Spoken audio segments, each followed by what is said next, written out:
Welcome back to the Extra Point Podcast. What's up, guys? Episode 21. Could have been better. It could have been better, but the last take was better. But what's up, guys? We're two pastors who love Jesus, love sports, believe sports are a good thing to be enjoyed in its proper place. That's what we're going to do. Yeah. We're going to talk about some sports. We're going to talk about some Jesus. And we're going to have fun doing it, yeah? So much fun. Yeah, so much fun. Hey, let me pray for us. But God, thanks for your presence. Thanks for this time together. God, thank you that we know that the world is held in your hands, God, and we can take comfort in that truth. And I pray over these next few moments as we just talk about sports, we recognize, God, it's a good creation, a good gift from you. So we want to do it as an act of worship, thanking you for them. God, and anyone listening in their time of need, God, whatever the situation they're living through, I ask you to meet their needs, open their eyes to see that you're the one who loves them, who made them, has a purpose for their life, that they would positively respond to your call today. We love you, and in you we pray. Amen. Amen. Episode 21. Bro, there's episode 21. 21, man. We're 3 weeks of college football is in the books. 2 weeks of NFL football is in the books. It's crazy. And we're already in the end of September. Or middle of September. I mean, yeah, mid. Dude, that's insane, though. It is insane. It's a little sad. As you get older, these years feel like they just go. You probably know more because you got kids and a family. Yeah. Like, they probably just... How old are your kids right now? I don't even know. They're grown-ups now. Now, my oldest turned 6 in a month, which is super wild. You have a 6-year-old daughter. Yeah, I got another month, but yeah. That's insane. And then 4, 2, and I mean, our baby is he's about to be 7 months. Bro. It's insane. And you guys know this, or you more Natalie know. Like, nostalgia is like my biggest, like, thorn in my side. Yeah. I hate it, and I think about it every day. I see all these posts on social media. I know we're getting off the topic, whatever, but I just want to say life is short.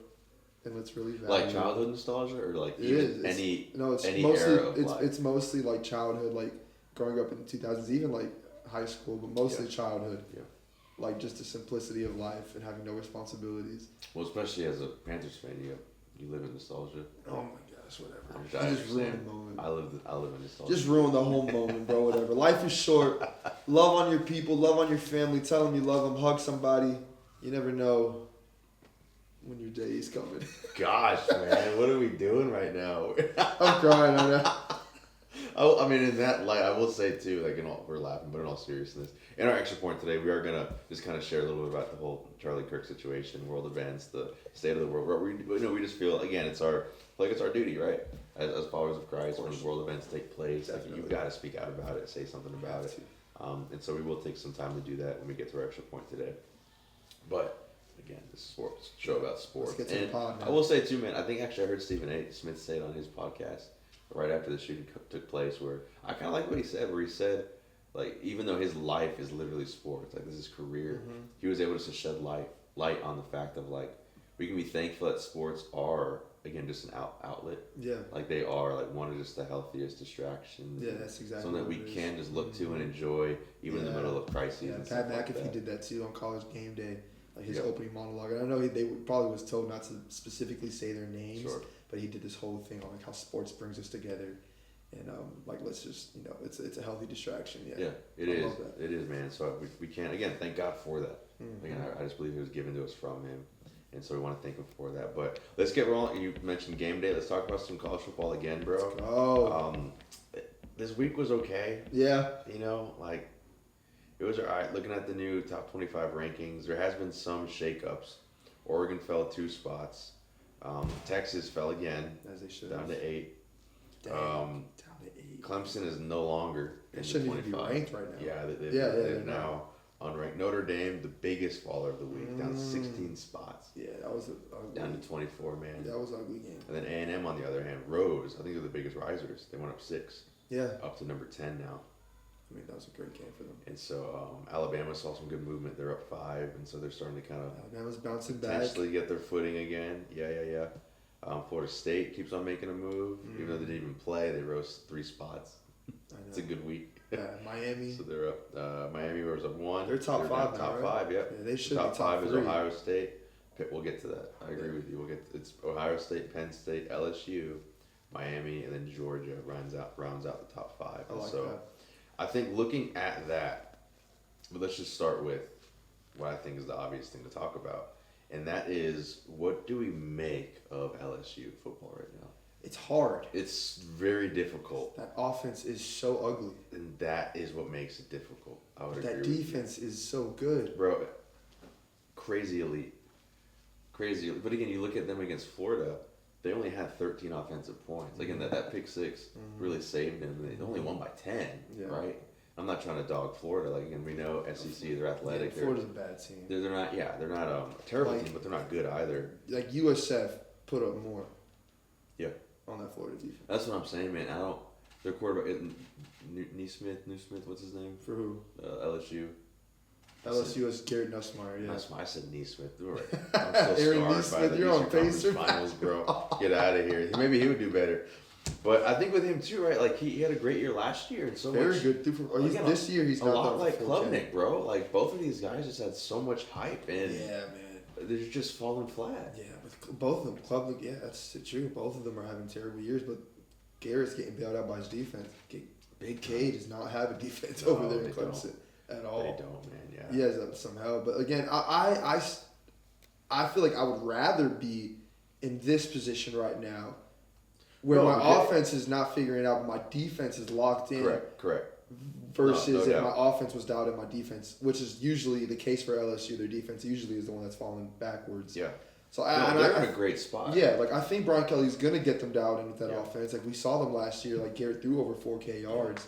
Like they were explosive. Caden Durham at the backfield, he was an explosive running back. I think they will put the pieces together. Yeah. And really make a run. If they just wake up, they can easily contest to win it all this year, just because of how elite their defense is. Their secondary, they're like all of it, all phases are just really, really great. They can. And so like I wouldn't be worried if I'm an LSU fan, but I do think like it's come a few weeks. A little bit.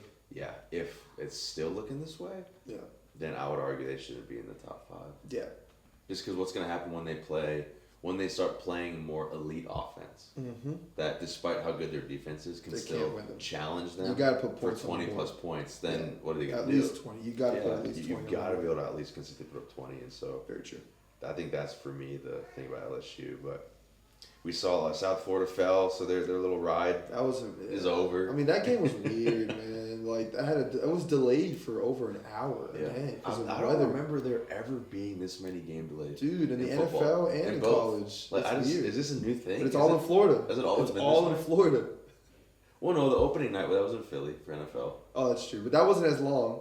And it wasn't Carolina. Oh, Jacksonville. You're right. Jacksonville, Carolina got delayed for over an hour. And this is Florida. Wow, stupid about whatever, bro.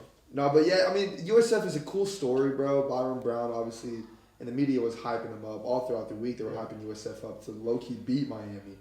But because it's been a great story, you know. Yeah, I mean, it is a great story, but I think a better story is what Miami's doing and what Carson Beck is doing right now. Bro, I think that's the story of what's going on across the country. Like, that's the best story. I agree, man. Because, again, me included, so many of us slept on Carson Beck.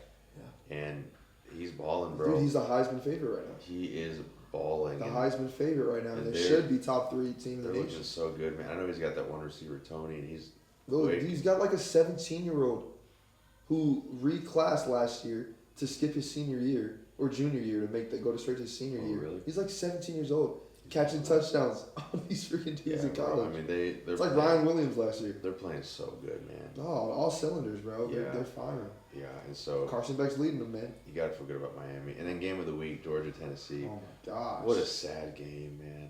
Just like from Tennessee's perspective, it hurt. Like that kick. That was so to see sad Georgia to watch, drive down the field, score that touchdown. I mean, Gunner looked great. Both quarterbacks, Joey and Gunner, looked great. Mm-hmm. But to give the ball back to Tennessee, I don't think they had like a minute or something left. Yeah. They drive down the field. In OT. They drive down the field in the end of the fourth quarter, right? They're milking the clock down. They get to their part of the field where they want to kick it. Things like a 30-yard kick, and he misses it. And I caught it, and I could show you text messages. I knew it. I had a feeling going right before that drive even started that this kicker was going to miss that kick, bro. And then they get to OT. He makes the kick in OT, which is ironic, and I feel like all the Tennessee fans are pissed. And then Garrett just comes down there and just delivers it, finishes the game. And I think, like, again, with 6 minutes left, when Tennessee got that field goal and they got up by 8, like, me watching it, it was, if they allowed Georgia to not like to tie it up, like there's no way they can keep him back in overtime. Like I think that as a viewer, It's that such- was just the feel.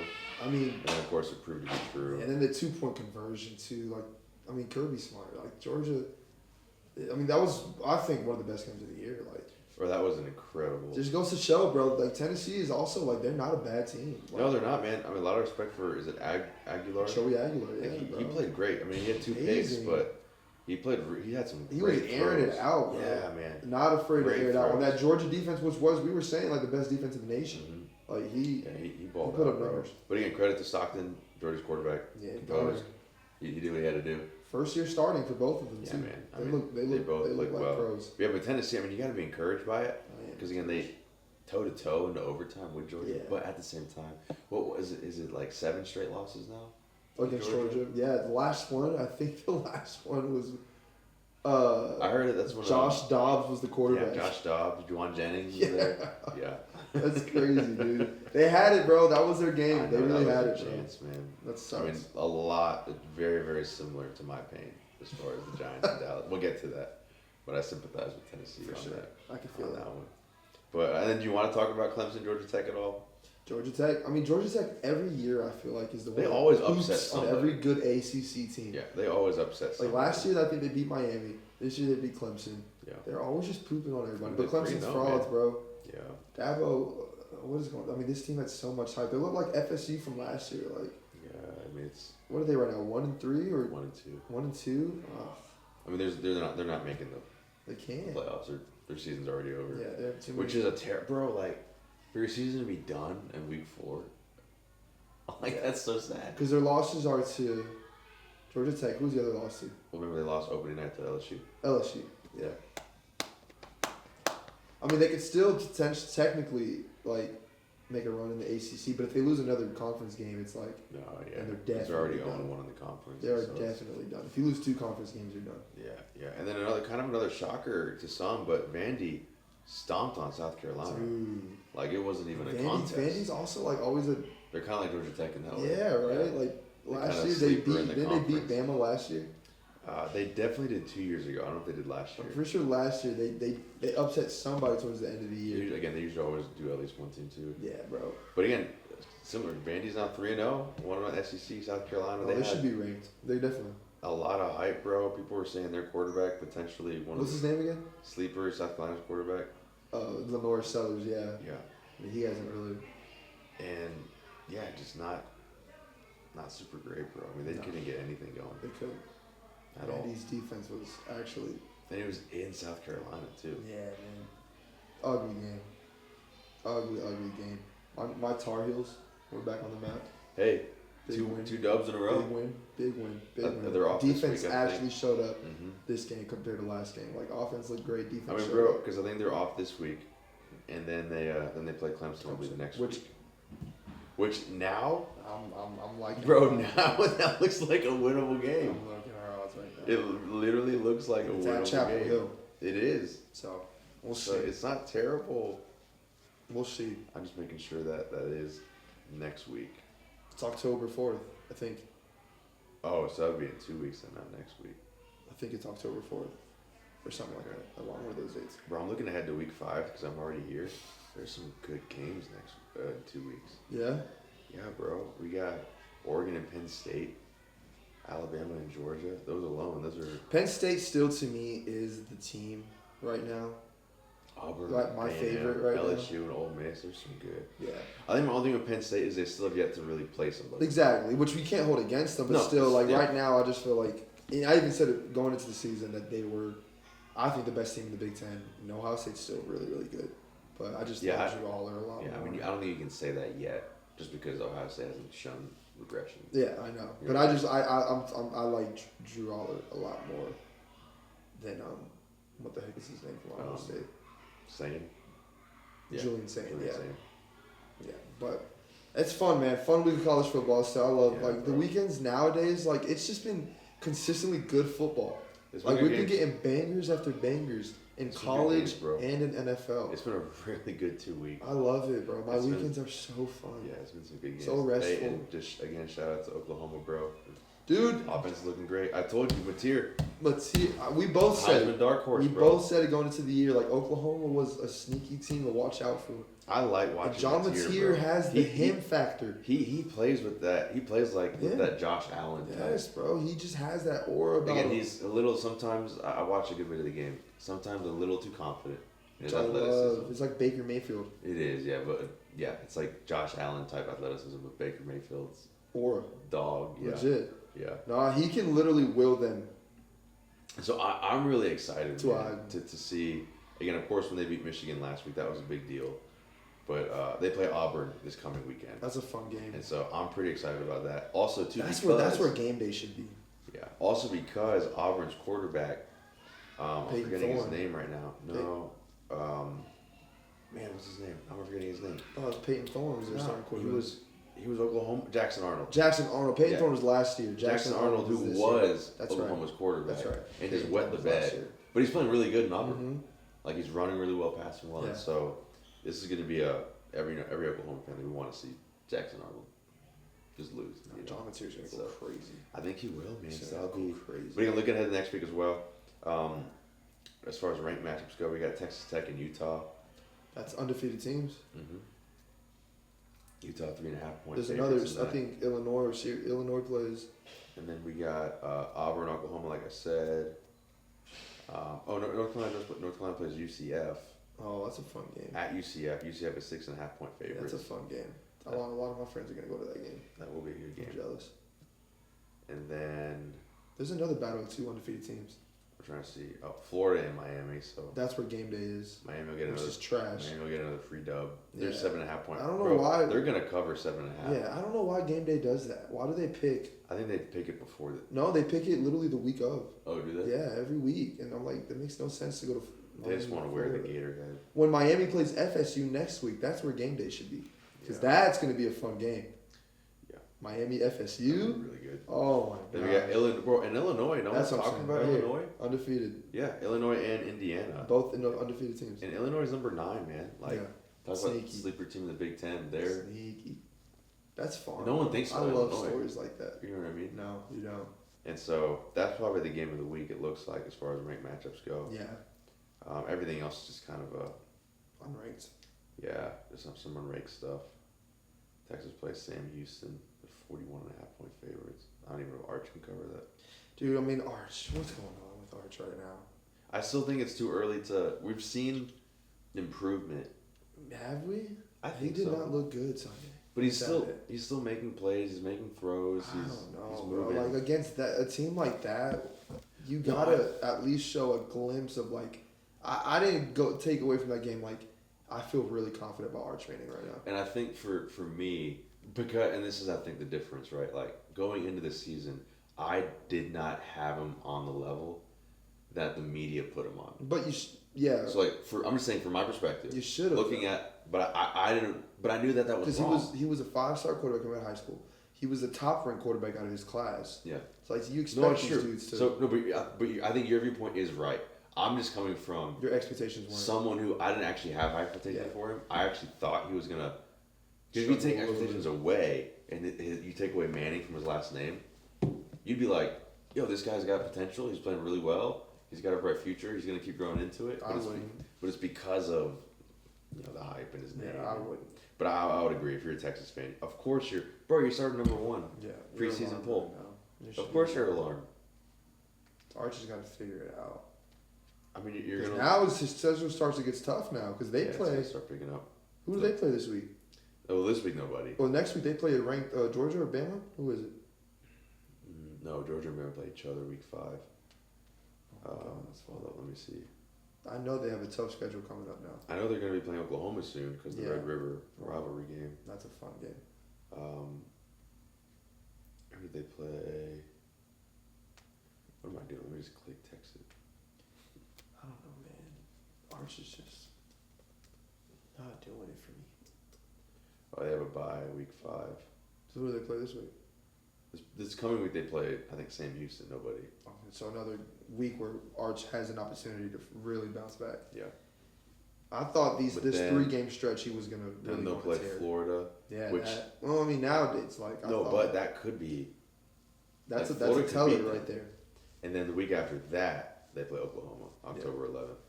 Yeah, they got a rough schedule. And they'll play Kentucky, which again, It's a nasty. it's not a SEC pushover. matchup. Mississippi State, again, not a pushover. Vandy, No. Georgia, Joe. Arkansas, A&M. Yeah, So that, rough schedule. bro, they could come out of this Rough 5 schedule. and 5. They've got a rough You schedule. know what I mean? So, Yeah. yeah, I hope you we'll see figured how out that goes. Arch. I really do, bro. No, 'Cause you I wanna like see you. him succeed. I like you, and he didn't ask for all this hype going into the season. Like to your point, Yeah. he's not the type to like go out in the media and say we're gonna dominate, No, like he's blah not blah like blah. that. He's really reserves himself, even though he has a lot of commercials. Well, you take the NIL. I know, money. he's a lot. If There's you're a getting lot of offered it, commercials. of course you take He has the more money. commercials than he does wins right now. That's Which just, is good for him. yeah. Take the money. Which is another reason why people are like, I don't like this dude because he's just all over it. Yeah, but again, But still, he didn't yeah. ask for that. He didn't ask for it. It's So- it's the name. Like it's just. He's it's a good the name. guy, but we just need you to do more. You definitely need to do more. Definitely need to do Come more. on, baby. But I think that's all college football I got. You got anything else? No, let's go Tar Heels. Let's get a W back here in Orlando. That'd be big. Mm-hmm. That'd be big. That'd be big. Hey guys, for today's extra point, just in light of what's going on in the world and all the this craziness, right, that we saw last week took place with just the murder in Charlotte with that girl on the train with Charlie Kirk. We definitely want to just make sure we're addressing just the kind of climate that we're seeing in our country, and just look to Scripture, look to Christ, and see.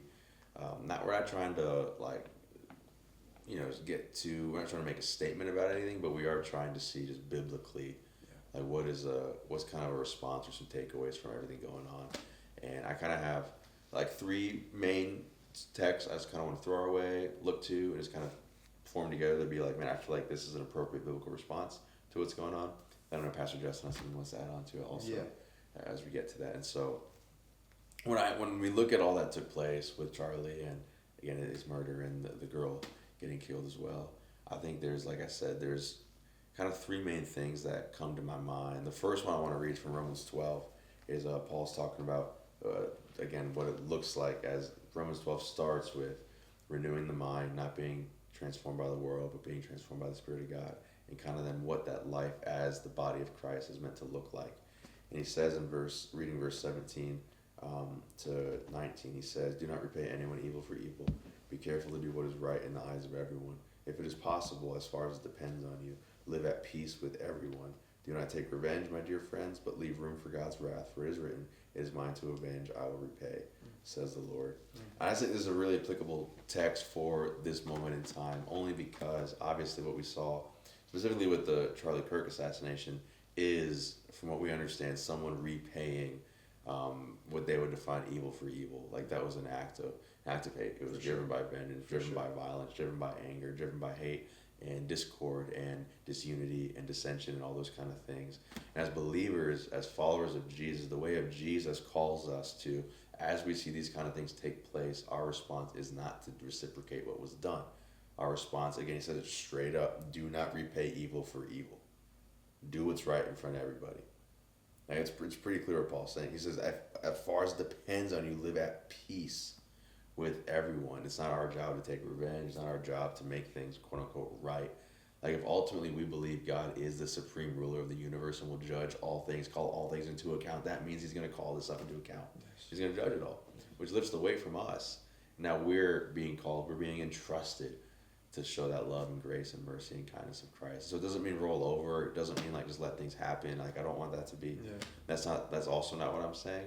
But I am just focusing on what I believe to be like just a charge that we have that the Scripture gives us and commissions us with. That's good. Is just to live at peace. Like don't let this be a time to where, I don't know. I think it's easier right now to maybe start getting a little. Even as Christians, we can get aggressive right now. You know, in some of our language, being aggressive, which is like and we can unintentionally become hateful in our words right now. We can become aggressive in our beliefs right now, and I would argue like that. I don't think that's the way of Jesus. Yeah. Like right now isn't a time to try to draw these divisive lines. Like right now is a time to recognize what's wrong, call out what's wrong, and but do so with peace and love and in grace. And so that's one thing that comes to my mind. I just wanted to share. Like God's gonna see this. He's gonna avenge it. Like that, we don't have to worry about that. For sure. But live at peace. Let's not add fuel to any fire. and really do our best to listen and just add peace to it and represent Christ well. I also think of Matthew 5, where Jesus says that we're salt and light in the world, and I think this is also equally important. You look at Charlie Kirk's life, and regardless of, again, where you stand on what you think with his beliefs and even his Christianity, his faith, like wherever you stand on it, there's no denying that this guy had a love for Christ and was following Jesus, and he was vocal in his faith. And I think that alone is a lesson for all believers. For sure. Of just like, again, if he was hiding his light, he wouldn't have been killed. And so I think there's just, I do think that's meant to kind of encourage us as followers of Christ. Like, man, let us too be people who are not afraid to keep our light out on the stand, that we're not afraid to be a city on the hill for all to see. And know too, part of the job of salt is salt prevents things from decaying. Mm-hmm. And for us, practically, that means pushing away the stuff in culture, the stuff in society that brings about decay. And so a lot of that is evil and violence and hatred. I think we have a duty to call that stuff out, to push against it. And we don't do that by matching it. We do that by loving it and coming out of the way of Christ. And so those are two big. And the last big one I have is what Paul says in Philippians. I know this is kind of a lot, but this is my mind. Philippians 1, he says to live as Christ, to die as gain. And we've talked about this a lot, I feel like, with extra points, just like the temporary reality, the eternal reality. But just the fact, too, man, of like Charlie, I know it's tragic. It's tragic. His wife, his kids. Like, no one is trying to say that's not tragic. But on the other end, like, we got to know our guy is living with Christ right now. Yeah, and awesome. to die is gain. To be with Jesus is gain. Yeah. If that's who he was living for. And again, that's just part of that. We don't want to, things like this happen. It's easy and it's natural. It's human for fear to creep in and for us to start to be like, oh my gosh, like, hold your loved ones tight. Like, be careful. And part of that is true. Use wisdom and hold your loved ones tight. But at the same time, let's not forget this world is temporary regardless. Like, I'm not trying to be like a jerk, but like, we're all going to die at some point anyway. You know what I'm saying? Like, it's not the point, isn't to cling to this world. For sure. It's to cling to Christ and do his work and his mission and live for him. And so there's my 3 thoughts. And I know you kind of want to say something too, right? No, those are all great points, especially that last one. I think that plays perfectly into like just the reality of life. Like, we've touched on it so many times that like, and even though it does take sometimes like these unfortunate events, catastrophic events, for us to be confronted with reality that life is short, that tomorrow is not guaranteed. And again, I feel like now more than ever, like, in response to everything that's going on, I think people are being confronted with the idea that like eternity is like, it's right in front of you. Like, it's more urgent now than I feel like it was. It's more prevalent right now than it was before this happened. Yeah, I agree. And this isn't like just, obviously Charlie Kirk he's mega, like, he's huge. You know what I'm saying? Like, he is globally recognized across, like, this isn't just affecting America. This is affecting people across the entire globe right now. Right. Like, a lot of people are starting to really question, like, what happens next, because part of Charlie Kirk's biggest, like, just part of his message was the gospel, and was that he was such a strong believer. He was such a strong influencer for Christ, and a martyr to a degree. Like, he was a martyr.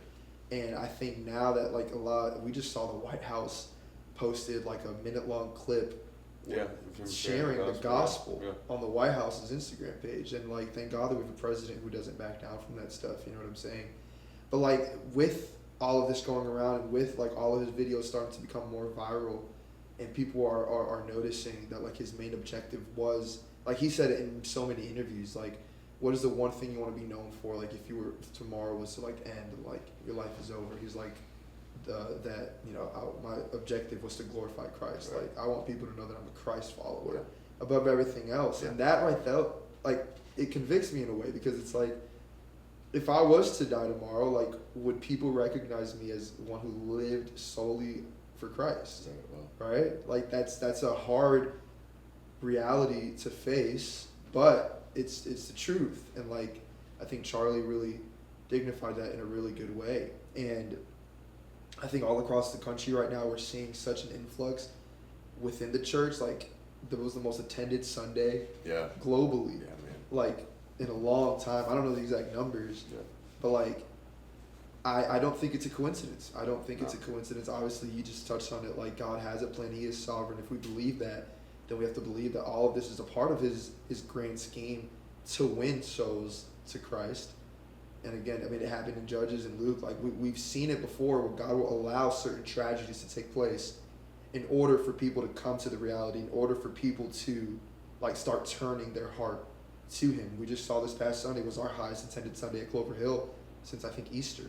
And it's like, obviously we can get, the moment we begin to ask questions, why, what's going on, it's like we get caught into the weed of things. But like people right now, they're hungry, they're desperate, they're turning to the church instead of turning to culture. Yeah.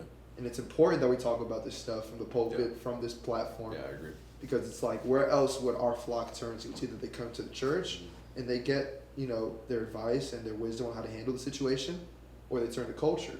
And, you know, that's not really a fun place to turn to right now. But I think we have a really important role right now within the church community all across this world. I think that, again, God designed all of this for a specific reason. And now more than ever, we have to be on our A game. We have to be on mission. We have to be on guard that, like, our battle is not against flesh and blood. We've heard that a lot this past couple of weeks. Like, our battle isn't against flesh and blood. It's against the evildoers of this world. There's a lot of evil in this world. But I'm reminded, like, in the face of all this darkness, in the face of all this evil, I'm reminded that there is a light. And there, you know, it's Jesus. And I think right now His light is starting to shine on a lot of people, in a lot of people's faces, and people starting to come to Him. People who haven't come to church in a long time, we're hearing testimonies about that. They're coming back. Yeah, they're coming back. People who don't know the gospel, like, they're seeing it all across the country right now. And it's just, in all this confusing time, in all of this broken and you know, despair, what the enemy meant for evil, God intended for the good of those who love Him. And I think I can see the purpose in all of this, and the role that, unfortunately, Charlie Kirk's death is being, you know, used for right now in the gospel. And it's bringing people to Christ. And I think 100%. Right now, Charlie Kirk, like, if we were to talk to him right now in the afterlife, that he would be like, this is what it's all about. You know what I'm saying? Yeah. I know that sounds super, I don't want to seem like, no, I got you, whatever, but I think yeah, we are playing a really pivotal role right now, and the church is starting to come alive.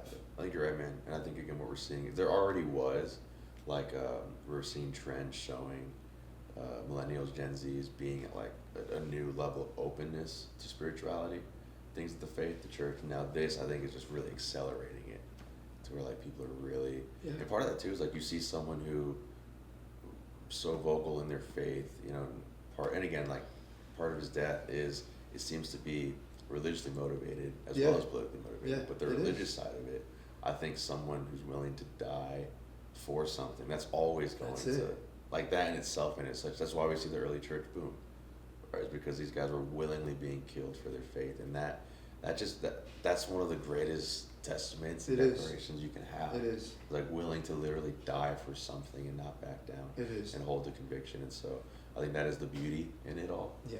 Is, like, his faith is now being used as that beacon, and it's getting people's attentions. And tragedy isn't from him, but he has a way of turning it around. Yeah, man, he repurposes it, he uses it. That's exactly right. And so, to our collective point now is, like, now as believers, like, man, the fertile is right. Like, this is the time to go after it. Exactly. To go after souls, to be vocal in our witness. And I want to just make sure too, because I know sometimes everything I said, sometimes it can be taken as, like, that means we don't attack stuff. And I just want to be so clear, like, the way of Jesus isn't passive. Like, responding to evil with good, being at peace with people, being loving, like, that doesn't mean you're passive, you don't address stuff. That's why I brought up the salt thing.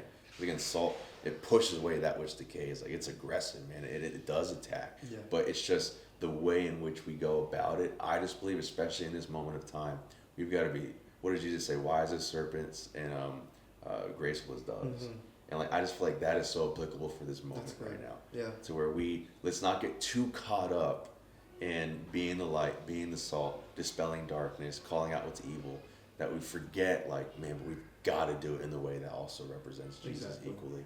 And I just think both of those things, don't be passive, but, like, man, be aggressive, but also be at peace with all people. For sure. And there's just, I just feel like right now is a time where I'm seeing a lot of, I've just been seeing a lot of people with platforms, followers of Christ, say the right things, but in the wrong way.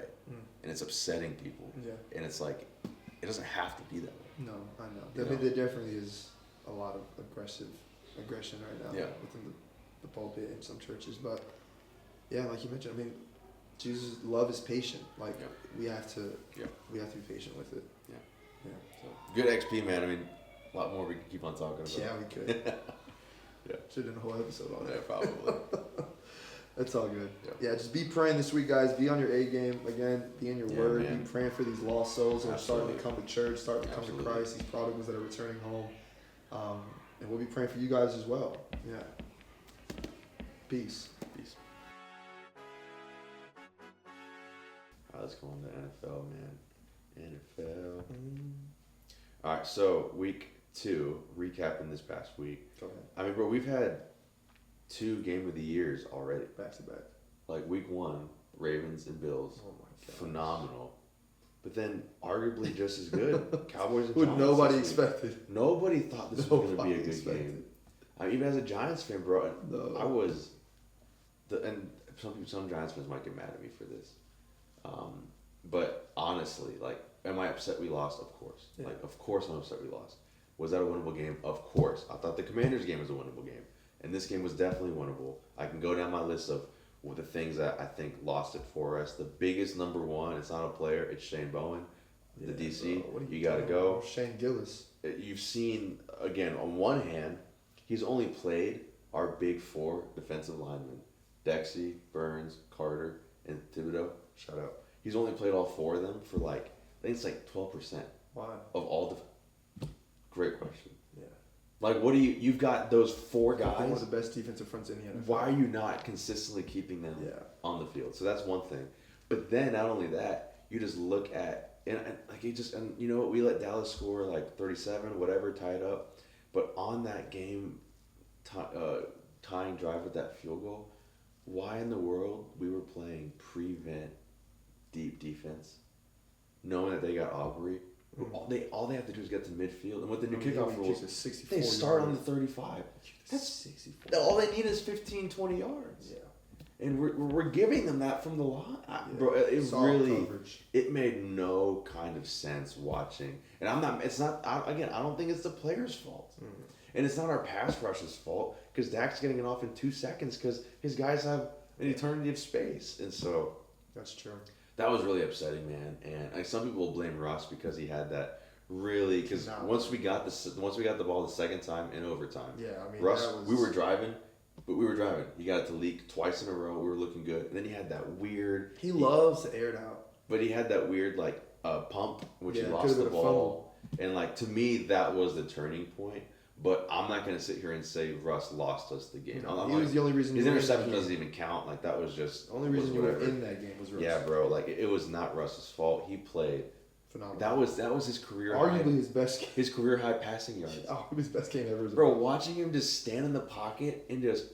He has the prettiest deep ball in the league. Bro, and his completion percentage was incredible for 20+ yard throws. Yeah, bro. And ironic, we were both calling for Jackson Dart to start this game. And it was cool that he came in. For 3 run plays. But he did a read option, and Scabo got a 20-yard run on it to the goal line. Yeah. And so, but I'm saying as a Giants fan, all that, of course, I'm upset we lost. Shane Bowen, you got to go. We got no Daboll, you're gonna lose your job in 2 weeks if you don't do something. You gotta let go of Bowen and get someone else in there. It's just not working. But so with this game, even though you lost, but my point is though, I'm also equally encouraged by the Giants. I'm saying, so does this change your opinion about when to start Jackson Dart? It has to. Yeah. So if Russ comes out next game and has, let's say, a mediocre, 20 or 18 for 29, 18 for 30, 190 yards, 200 yards, touchdown pick. For me, it's were we competitive? Because again, last week against the Commanders, we were competitive because of our defense. Our offense was non-existent. And so if it's like that, then Russ, you got to go. But if it's our offense is equally as competitive Who do they play it was next this week, we played the Chiefs.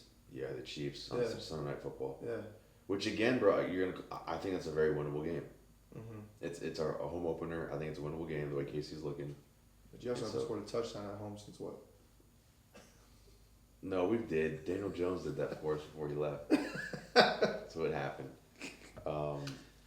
But anyway, bro. So those are kind of my mixed thoughts, and of course, like all the stats are stupid, man. Like we haven't beat Dak in 9 years since Eli. We haven't beat the Cowboys since 2020. Dude, Dak needs more respect. And that's the thing too, is like Dak plays really well. He needs more respect, bro. And he was constantly pressured.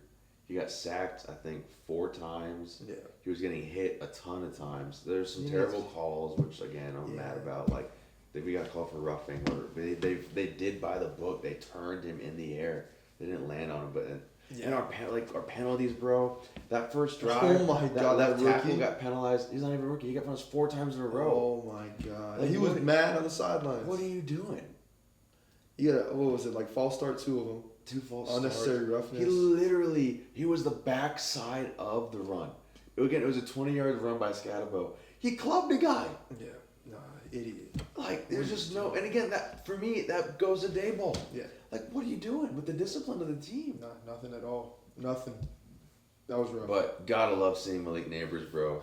If it wasn't for Amon-Ra, he would have been the wide receiver 1 this week in fantasy. Yeah. He just. Again, we all know it's in him. He can be the best in the league. He is a top 3 receiver. It's Jamar. Yeah. It's Jamar, Justin Jefferson, and it's the LSU club, bro. He has it in him. That game will put us in the lead before the Cowboys tied it up with 20 seconds left. Bro, seeing the 2 guys on him, his face mask covered. Yeah, you couldn't even see the ball. I mean, no, he's insane. Unbelievable. He's insane. It was unbelievable. He's insane. Unbelievable, but I love him. Yeah, that game was a heartbreaker. No, I'm a sneaky Giants fan. That game made me a sneak. I love Russ, and I just love underdog stories, and similar to how us were counting him out. I love seeing people prove people wrong like that. No, I agree, man. And it'd be great if he keeps it up and Dart doesn't play all year. Like, I'd be fine with that. Like, I hope you guys don't do Russ dirty, man. Yeah, if we're competitive, man, it'd be totally fine with me, bro. All right. But hey, so going over, we kept track of our picks for the week last week. And we got to get a little more organized with this. But straight up, out of the 16 games, calling the winners, I went 12 for 16. You went 13 for 16. So you got me there. But we called spreads for only a handful of them. I got 8 right. You got 7 right. And so we kind of like flip-flopped on that. I need to see the Carfax. Show me your work on that. I'll show you happily. And so we'll get to the... Okay, so I was 13 for 16, and you were 12 for 16? On the way. Picking the games? That's encouraging. Yeah, and spreads, I was 8, you were 7. We're gonna start doing that every week, yeah. We're gonna count these. Yeah, we have to. At the end of the year. Still looking at just recapping some of the big games, man. We don't have to go through every one. But let's start with Thursday night. Again, I remember last week I said I think Packers best team in the NFC, and they just kind of, to me, cemented that. Yeah. And I don't think there's really many takeaways from that. And their defense is just very impressive. Yeah, Packers are just the better team. I mean, Jaden Daniels looked rattled the whole game. Again, they had Debo proved me wrong. I think he actually is legit. Back-to-back weeks. I thought his play was going to go down. His usage was going to go down. It's only gone up, and Terry's just going down. Yeah, like Debo might be the guy. Obviously we got the Eckler, was it ACL? Out for the year. He's probably done for his career. Yeah, it might be. But now it is, what is it, JCM? Bill? Yeah, bro, Bill. Time for him to take over that backfield. Is it not McKinnon? Jerry McKinnon's still on that team? Jerry McNichols is on that team? Wow. So he's supposed to be like the catching back. JCM, that's his backfield, man. But, and hey, you called this more than me. I still believed it, but you really believed it. But the Tucker Kraft breakout. Dude. We saw that. Holy crap. He got me 25 points in like 3 leagues. His first 100-yard receiving game of all time. It was impressive. No, he looked great. He looked really good. He did. I mean, but, like, aside from that, Jordan Love's receiving course, I don't know what to make of it. Bro, I mean, it's just not. Everyone was trying to say Golden's a 1. He hasn't looked good. He's not a 1. He's not. They got that other rookie, I think, from TCU, Savion Williams. Like, he's a gadget guy. Like, this week, Romeo Dobbs caught the touchdown. He's 2 weeks in a row. Yeah. He's been the most consistent, stable thing. Other than Jock Jacobs. But even still, Dobbs is only getting, 3-4 targets. Yeah, like 4 to 5 targets a game. It's still not even that heavy. No, it's not. And then Jaden Reed, weird. Yeah. Christian Watson. He got hurt, didn't he? Didn't Reed got hurt? I think so. Yeah. Watson. Yeah, they've got weird receiving course. But, I mean, it's working. Like, he's airing it out to so many different people. No, it really, to me, it's really similar to the Chiefs of like 2 years ago. Yeah, the prime Chiefs. Yeah, like there was Juju, once they got after Tyreek. After Tyreek, yeah. to where like Justin I'm Watson. not trying to say Kraft is Kelsey level, but the way they. But I'm just saying a reliable, strong tight end that you can lean on, and no dominant wide receiver, but guys that can make plays. Yeah. But they have a better running back than Josh Jacobs. Yeah, with Josh Jacobs, better than Pacheco. Dude, he scored a touchdown. The last time he did score a touchdown. Nine games. That's right? crazy. 9 straight games. It's up being better last year, like week 4 or something like that. Yeah. Bro, he's also been great. I thought he was gonna have a dip. He's not having any kind of dip. They're really shout out Joshy. Shout out J Love. Really him, man. And looking at Sunday, bro, Cincinnati and Jacksonville. What was kind of your take from that one? I mean, obviously we got to point out the obvious right now with Joe Burrow, and obviously it seems like their season's done. He's out for 3 months. Yeah, turf toe, which is, bro. But they're 2-0. They're 2-0 for the first time. I don't know how long. Yeah, which is crazy, the fact that they are 2-0 right now. But I don't think it'll sustain. Obviously, Jake Browning's a good quarterback. He's not going to win them games. But, bro, with Joe Burrow, it's another weird injury for him. Weird. Back in 2020, he injured his knee. They went 4-11 that year. Yeah. In 2023, he had that weird wrist injury. Remember that? Where he had to go talk to like a baseball health person to diagnose it. And then obviously this year with the turf toe, which is another weird injury that a lot of quarterbacks don't usually get. Obviously they won the game, so shout out to them. Yeah. But like, I don't know what it means for Joe Burrow career-wise. He's had 3 pretty substantial injuries in 3 different parts of his body. And to me, that's the part that's like, it's concerning and not concerning. It's concerning in the breadth of, to your point, it's 3 obscure injuries. Yeah. Like, what's up with that? Like, what's next, right? Like, exactly. You're gonna break your rib. It's a random thing. Yeah. But it's not concerning in the sense of, it's not like he has like a clear red flag part of his body that he keeps having, like nagging injuries. True, you know for sure. And so but to me too, that makes it even more like, what do you make of it? It's sort of like, and I mean, not to the level, like, hear me out here. It's sort of like a Tua thing where it's like, obviously we know Joe Burrow can produce, even though Tua this year hasn't really producing. But like prior to this year, he was producing when he was healthy. But it's like, how do you base your future around a player where like you don't know like if he's gonna be healthy for the entire year? Like, and the way he plays, it's not like, and I know the easy route to go is like it's an offensive line problem, which it is. Like, he's the most sacked quarterback within the past like 2 years. Like him and CJ. Yeah, crazy. But they have poured resources into that offensive line, and obviously the weapons they have. Yeah. It's just, I mean, I was watching the game Sunday with him, a little bit of it, and it's like he plays very risky in a sense of like he holds on to the ball a lot because he likes to go for the deep bombs to Jamar. He likes to go to the deep bomb for T, where he will hold on to the ball for a little bit too long. Whereas instead of like a Patrick Mahomes, like Patty will like to get it off short. So he saves his body from getting hurt. He saves his body from getting sacked, where he gets rid of it quick. Burrow is the type to like just hold on. He'll hold on. He'll escape out of the pocket just to extend a play, and then obviously like you're asking to get hurt. You're asking to get sacked. You're asking to get hit a lot the way you play. But like it's consistent patterns that we're seeing. Like obviously last year, which is, I think he didn't miss 1 game last year. Yeah, he was good all year. Which is like the outlier. But like it I don't know. It's something to note going forward with Burrow because the Bengals season's over. Burrow's out for 3 months, which is when is that till? Close to the end of the year. Yeah, end of the season basically. Well, not end because yeah. Yeah, it is. Yeah, so like, if they were to make the playoffs, like he as a wild card, he'd be back for that. But which I don't. I mean they're 2-0. I'm not counting them out. I'm not gonna. It's Browning. That's his name. Jake Browning. I'm not gonna discount it because I know he threw like 2 or 3 picks. 3. But he also had some great throws. Yeah, he did. And the offense was moving. Yeah. Producing. You know. And a couple years ago when Burrow got hurt, he started most of the games and he played decent too. Yeah, so I'm not gonna totally discount him. And the defense actually looks a lot better than. Which sucks, man. Yeah, they're still not good. Don't get me wrong, but they look. Again, they're able to at least stay in games. It sucks, man. Yeah, it does suck, bro. And of course, it stinks for Jamar Chase stockholders. Even though I don't even want to talk about Chase Brown or T. Higgins. Man, like we'll talk about him later. Yeah, it hurts for the Bengals fans. But I mean, again, I don't have their schedule pulled up, but I'm pretty sure they have a relatively, I wouldn't say light schedule, but like there's some winnable games for sure, even with Jake Browning under center. They got their next 5 are tough. They got the Vikings. But then again, no JJ this week. No JJ, but still Vikings defense. We're getting legit. Dude, we're getting what is his name again? Freaking Jake Browning versus Carson Wentz. Yeah, man, who would have? But and then you got the Broncos. Yeah, that's tough. Even though And then Dan you Jones got lit him up. the Lions, and then you got the Packers, and then you got Pittsburgh.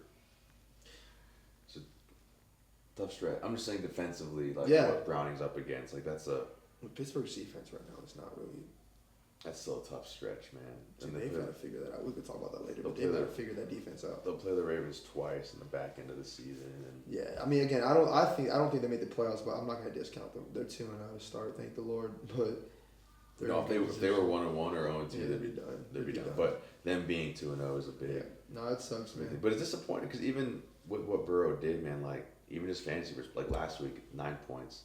Yesterday, I know he missed early, but again, I think he had 7 points, and it's just just disappointing. Yeah, all the way around. Yeah, and all the questions that going into the season were, is their defense going to show up?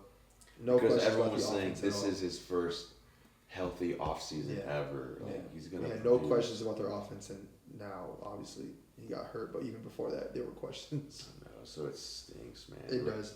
We already talked about Giants and Dallas, Detroit, Chicago. You and I both thought this was gonna be a lot more competitive. I will say I was very wrong about Caleb Williams and the Bears going into this season. Yes and no. I mean, I don't think... Let me tell you why, though, because, remember, I was strong that I didn't think Caleb Williams was going to be the guy, and he wasn't. Yeah. He was going to have a bad year. But, fantasy-wise, he's been solid. Oh, yeah. I'm just saying, like, for 2 weeks in a row. Yeah, fantasy. I'm talking more so real life. Like, no, I know, but I'm just saying that he holds on, similar to Burrow, but worse. Like, he holds onto the ball for so long. Yeah, he's the ninth scoring QB right sacks. Yeah, but, like, it's weird. Like, and I don't think Ben Johnson is the problem. I really don't, because we've seen drives from him, especially or start games, where he just looks like one of the best quarterbacks. But then as the game goes on and it starts to I really think it's a lot of that superhero complex that these quarterbacks get. Yeah, man. Remember, they really just tried to do too much. Yeah, I mean, that defense, though, gave 53 points or something like that to Detroit. But we were saying that you said Jalen Johnson's out for the year, right? Yeah, he's out. So that's... They're not going to make any noise, which sucks. Yeah, I have them as, contenders. But bright spot is, and again, fantasy-wise, looking at this game, it's like Roma Dunze is... Dude, he's completely taken over. He is the one. Yeah.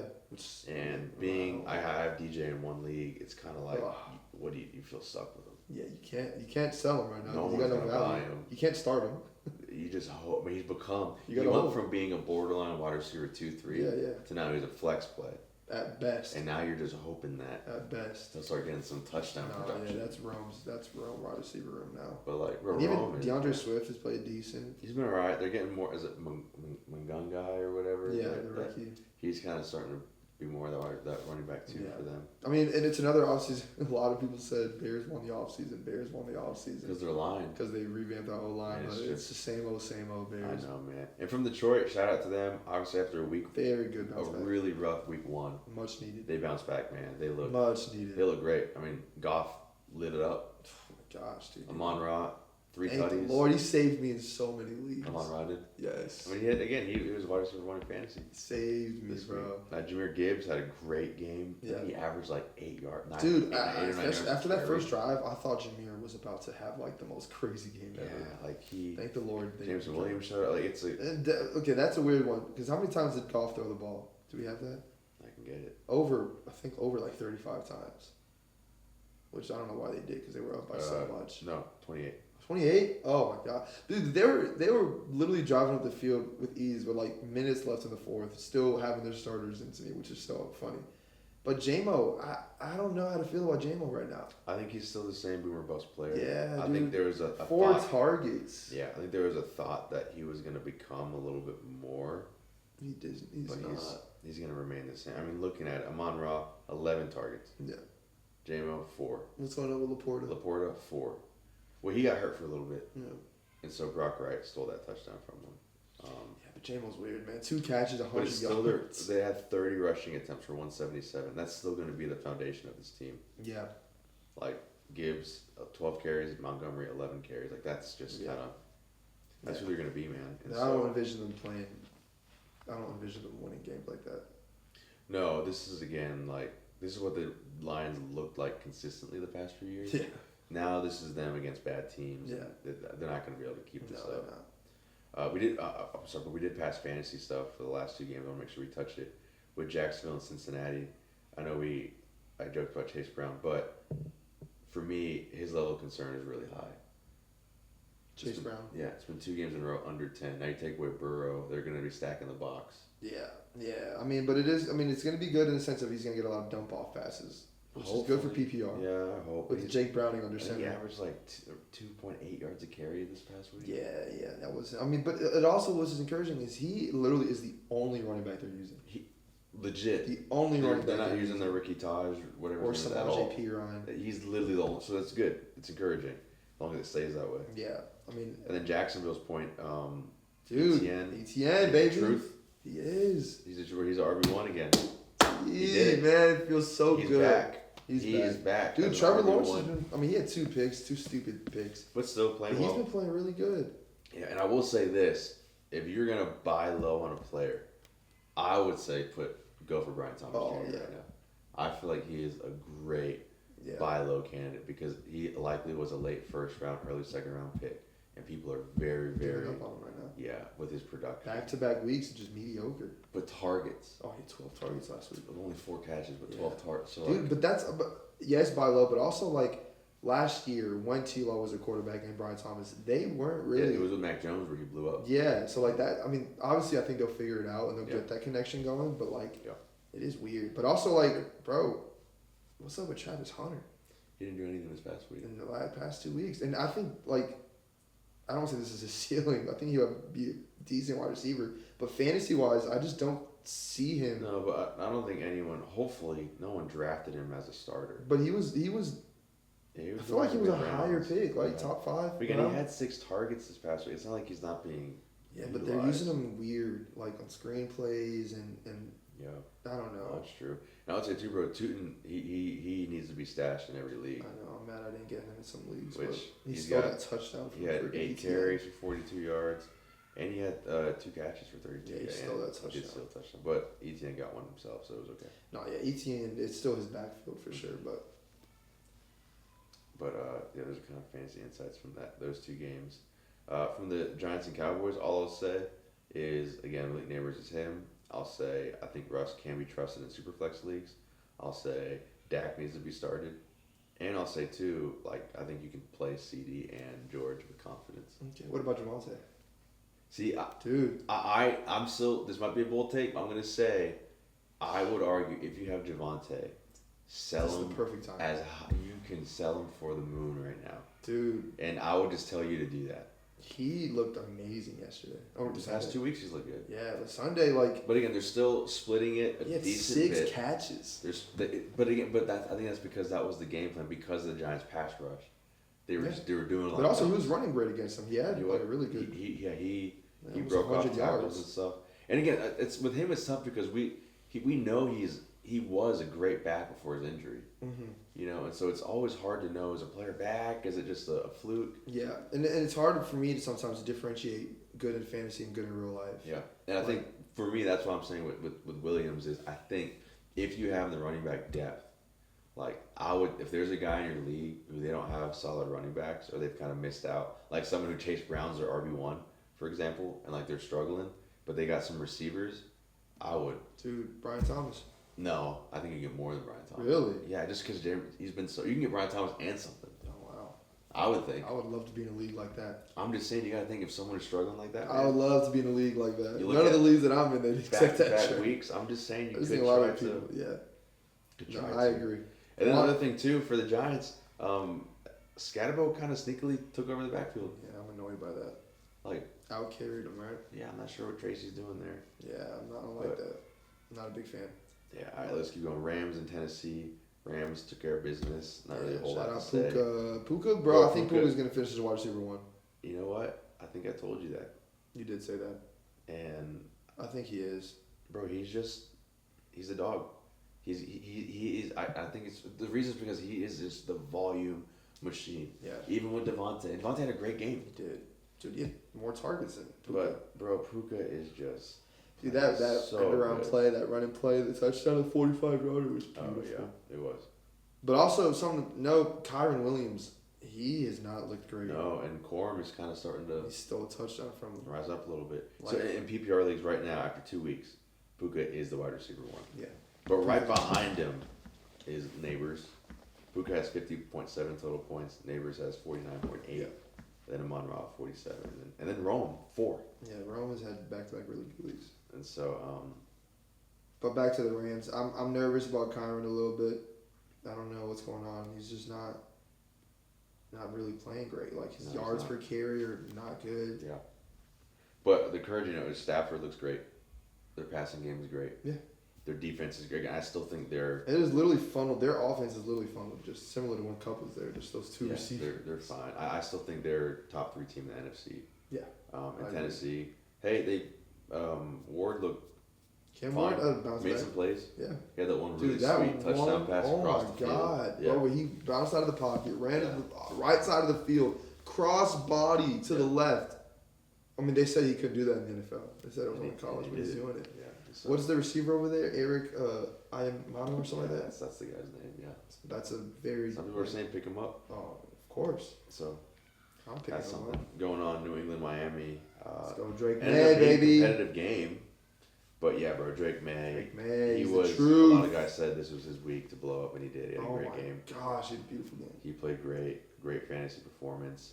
Tua actually had a decent fantasy performance, but still just had those weird bonehead picks, bro. Yeah, that pick was very bad. I just don't Threw know it what. right to him in the chest.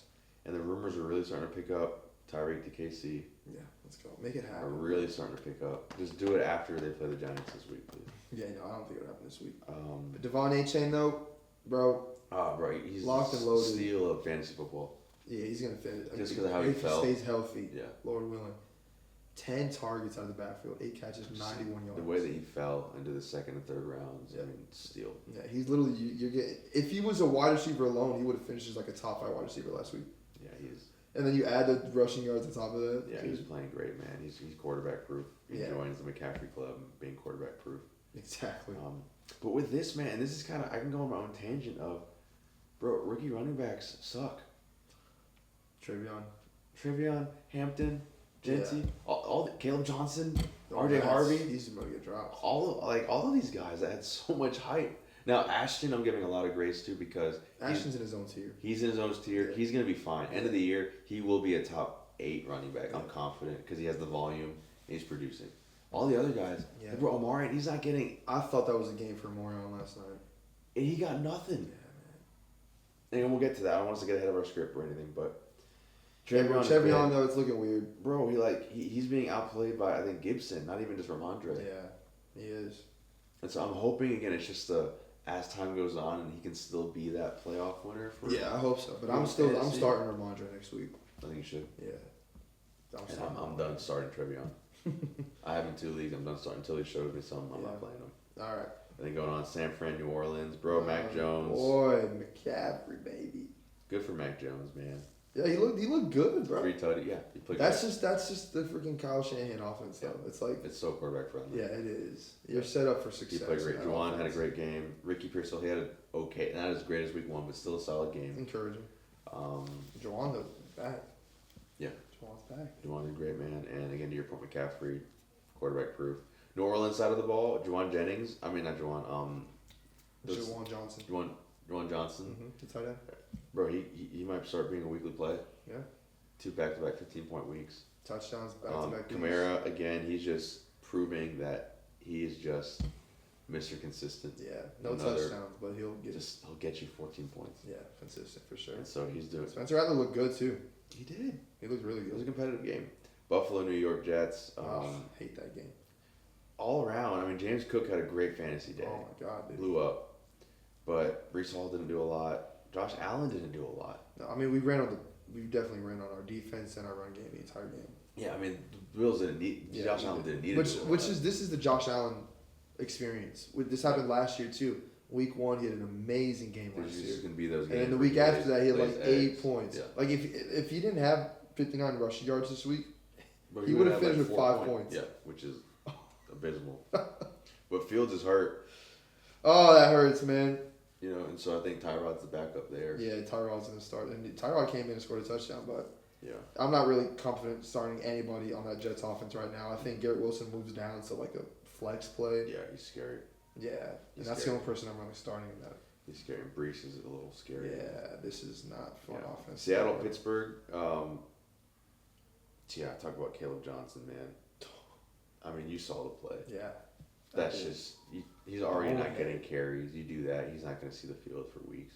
Everybody knows the new kickoff rules. How I don't understand. The ball didn't touch him, but still, like you got to be aware. I know. Mike Tomlin, what do you do? How do you coach these special teams coordinator? What's going on, bro? Yeah, that was a really disappointing game for the Steelers. Yeah, that was a game I really do think they should have won. That they could have won.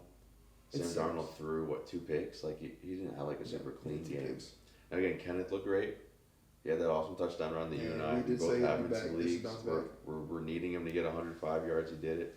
JSN, he looks like, again, bro, just like the most, kind of like Puka Jr. Yeah. Just consistently. No touchdowns, but he'll get so many catches. He's going to get 10 catches a game for like 80 to 100 yards. Yeah. And so just reliable, Pittsburgh, steady. Yeah, exactly.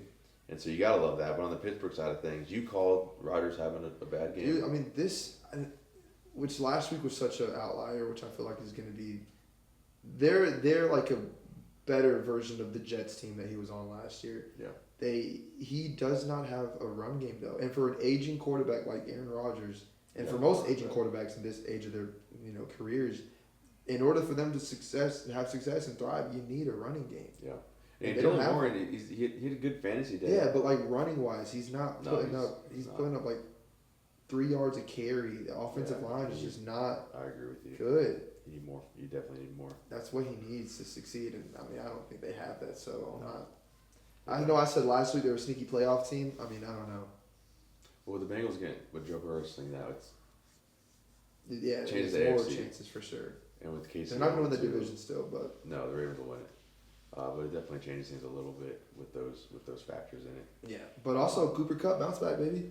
I think he's gaining. Still, I wouldn't start him yet in the league. Really?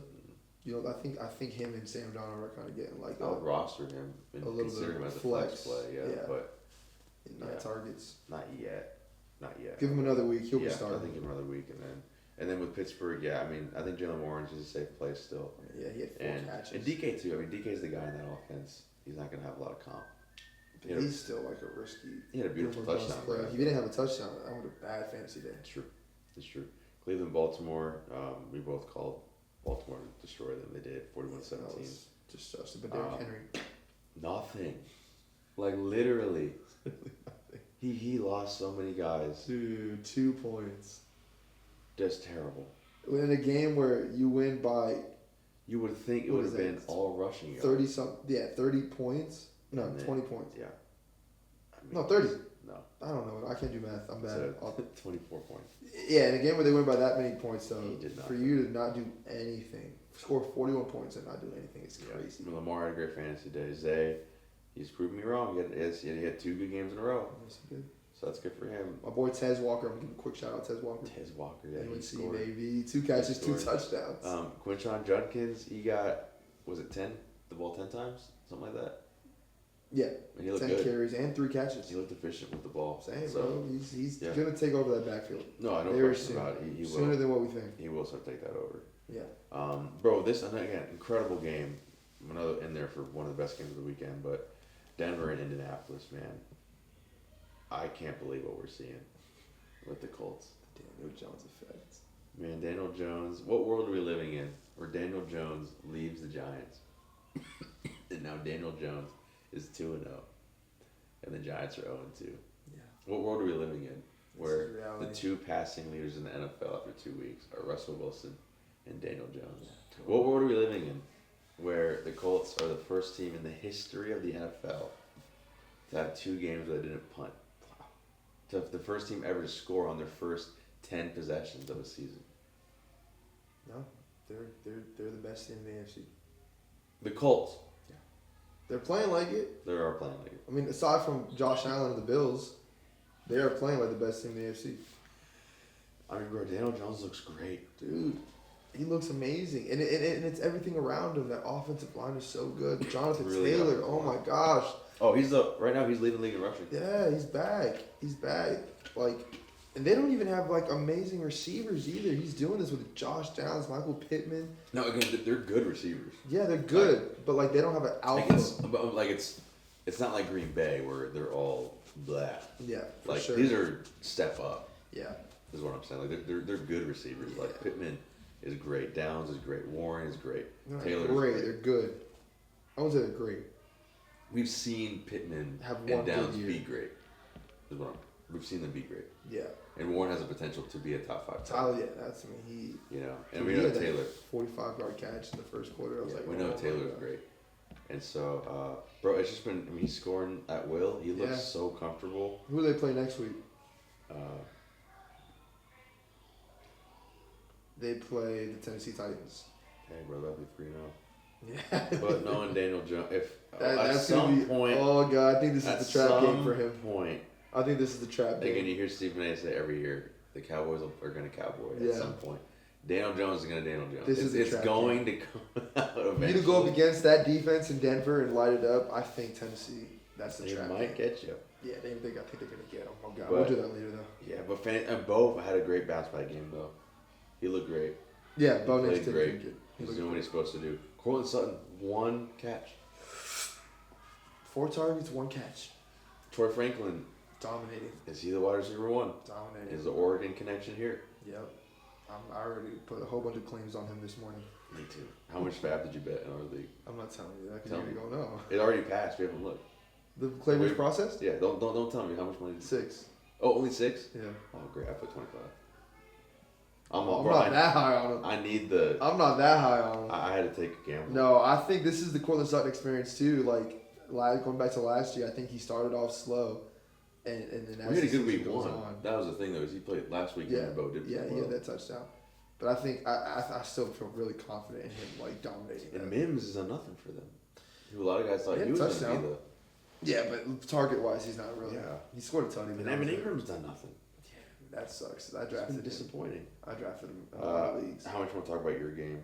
I hurt watching your game, bro. Yeah, I mean, I'll briefly touch on it. I'll briefly touch on it. Starting off the game, a fumble on the first drop back. Bryce Young. Fumbles. First drop back. Strip sack or... Yeah. Fumble, touchdown. I was like, all right.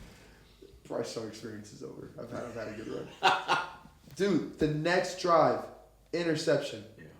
I was like, yeah, it's done. Like, Bryce Young, you're a great guy, and I love you so much, but, like, you're not going to be good on this team. I'm like, it's going to be a Daniel Jones type of situation, Baker Mayfield type of situation where you'll find success when you leave Carolina. And I still feel the same way right now. Obviously, as the game went on, it was blowout for the majority of the game. Fourth quarter came. We had a lot of garbage time points. I don't want to make much of it. I know a lot of Panther fans are saying, oh, we're being encouraged by that fourth quarter. Like, I am, but I still think we're the worst team in the NFC. And I don't think Bryce Young, like, even though he's not the biggest problem, our offensive line, he doesn't have a lot of time to throw the ball. Receiving room right now is really thin aside from Ted McMillan, who's amazing. Yeah, great game. He's playing amazing right now. But aside from that, Xavier Leggett, who we drafted in the end of the first round last year, 8 targets, -2 receiving yards. That's like, how are you even... And I heard this morning, Canales, the coach, saying, I heard he's one of the most positive people. Xavier? No, Canales. Coach. He is. Like, he's a great guy. And him just saying, like, we're not giving up on Leggett. We're still going to give opportunities. And you'll catch me in one of these episodes before where I was like Xavier Leggett sleeper breakout year, but like... You were saying that? Yeah, that was a terrible take. It looks like Hunter Renfrow maybe could be. No, we got to bring back Adam Thielen, bro. He's not going to leave Minnesota. I know. But we need... First of all, we have Jimmy Horn Jr., which out of Colorado. He's like the speedy gadget player who we haven't played for 2 weeks in a row. He hasn't even dressed.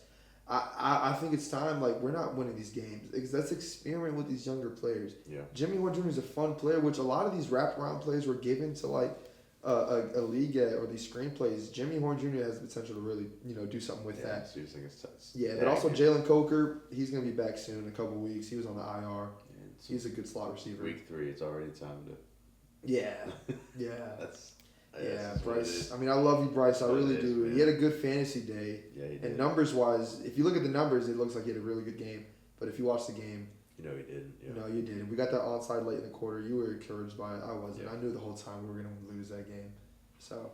And now the Cards, on the other hand, they're 2-0. I think they're probably the most fraudulent 2-0 team. I was about to say they might be one of the worst 2-0 teams. I don't really. They beat the Saints and the Panthers. 2 fluke wins, stupid wins. They were close.